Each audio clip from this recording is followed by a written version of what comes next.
Dan Brown, Toy and Plastic Brick Museum, Blair, Ohio. To my right, you'll see the original Lego wooden toys, as well as the wooden and plastic crossovers. We have a number of those, including the different things like the train, the different cars, the boats, and things like that. We also have a few very unique items. The ironing board is pretty cool. And we have the Lego anvil. That's also another one that's pretty wild. We have a few things like the crosses that were given to Lego employees as gifts. Including both types, the ones with the writing on them, the ones without the writing on them. And then the garage and some of the original milk crates and the tractor accessories and things like that. So we've got all kinds of different things that work with that.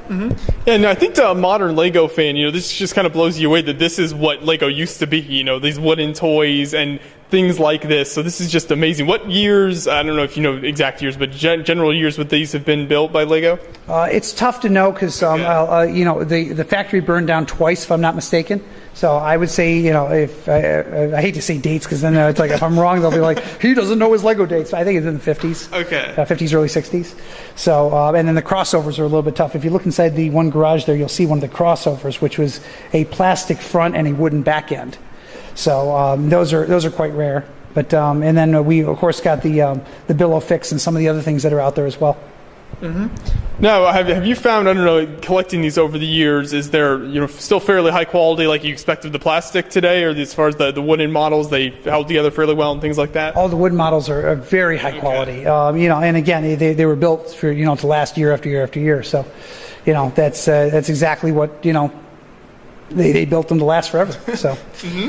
Yeah, and so do you have maybe a favorite one or two here, or maybe just one that's an interesting, detail that you wouldn't normally think will associate Lego with it? Well, the crossover is pretty wild. When you have a plastic and wooden combination, and then the anvil's pretty cool. That's one of those strange ones where it's just like, okay, I can just imagine a kid sitting there playing with an anvil. It's like, all right, well, it's a Lego anvil, but it's a different time and different creativity level went into them, and I relate these back to the original building blocks. It took a lot of creativity to do it, whereas now a lot of things are molded and you build like one model out of it. That's rough for me.